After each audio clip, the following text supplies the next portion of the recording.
ഓ guys, എന്താണ് സുഖമല്ലേ? ഇന്നൊരു മന്ദൻ്റെ കമ്പി വെക്കണ്ട കേട്ടോ. മന്ദൻ്റെ ആരെങ്കിലും 10ൻ്റെ പൈസ ഇല്ല എങ്കിൽ ആ ഫ്രണ്ടിൽ പോകുന്ന ബ്രൗൺ ഷർട്ട് ഇട്ട പയ്യനെ കണ്ടില്ല, 11. അവനാണ് ഞങ്ങളുടെ ഫ്രണ്ട് ഹരി. അവനൊരു ദോശ കഴിക്കാൻ ആഗ്രഹം. അപ്പോൾ നമ്മൾ നേരെ വെച്ച് പിടിച്ചു ആര്യാസിലേക്ക്.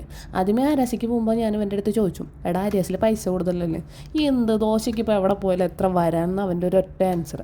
അപ്പോൾ ഞാൻ പറഞ്ഞു ഓക്കെ എന്നാൽ സെറ്റ്. അങ്ങനെ നമ്മൾ വിവിധങ്ങളായ ദോശകൾ, 2 മസാല ദോശ, ഒരു പ്ലെയിൻ ദോശ, പിന്നെ ഞാനേ ദോശ ഒന്നും വേണ്ടെന്ന് പറഞ്ഞൊരു ചായ ഓർഡർ ചെയ്തു.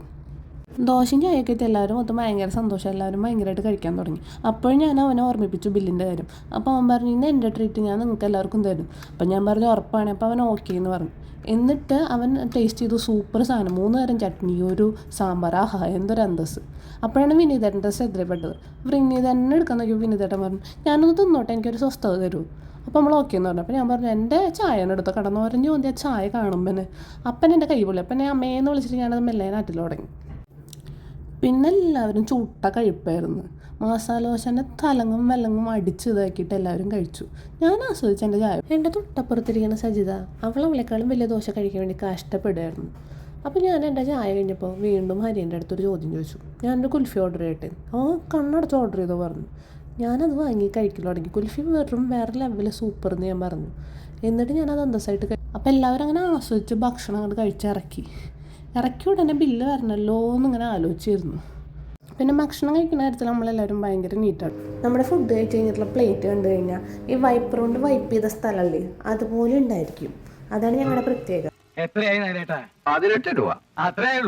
ബില്ല് വന്നിട്ടുള്ള രംഗങ്ങളാട്ടോ നമ്മളിപ്പോൾ കണ്ടുകൊണ്ടിരിക്കണേ. ബില്ല് വന്നിട്ട് നമ്മുടെ കിളി പോയി പാസ് ചെയ്ത് പാസ് ആൻഡ് ബോളിംഗ് ഗെയിം പോലെ കളിക്കുക. ലാസ്റ്റ് ഹരിയുടെ അടുത്തെത്തി.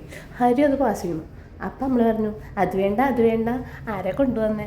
അതിൽ ഹരി ആകെ സെഡായിട്ടോ. എന്തിനു ഇവരുടെ കുട്ടി ഇവിടെ വന്നു എന്നാണ് അവൻ ചിന്തിക്കുന്നത്. പക്ഷെ എന്ത് ചെയ്യാൻ പറഞ്ഞു. പിന്നെ നമ്മൾ ബില്ലിന്റെ ഒരു അവലോകനം നടത്തി പൈസ അടച്ചു പോകുന്നു.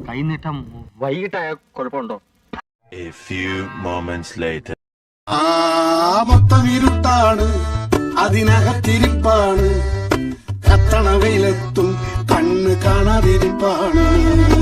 ബില്ല് കൊടുക്കുന്നതിന് ശേഷം നമ്മുടെ ഹരിക്കുട്ടൻ്റെ വിഷമമുണ്ട്. നമുക്ക് എല്ലാവർക്കും ഭയങ്കര സങ്കടമായി പോയിട്ടോ. അപ്പോൾ നമ്മൾ തീരുമാനിച്ചു ഹരിക്കുട്ടൻ എന്തെങ്കിലും ചെയ്യണം.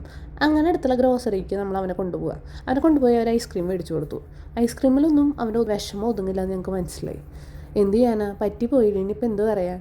അങ്ങനെ നമ്മുടെ വീക്കെൻഡ് തുടങ്ങിയിട്ടോ.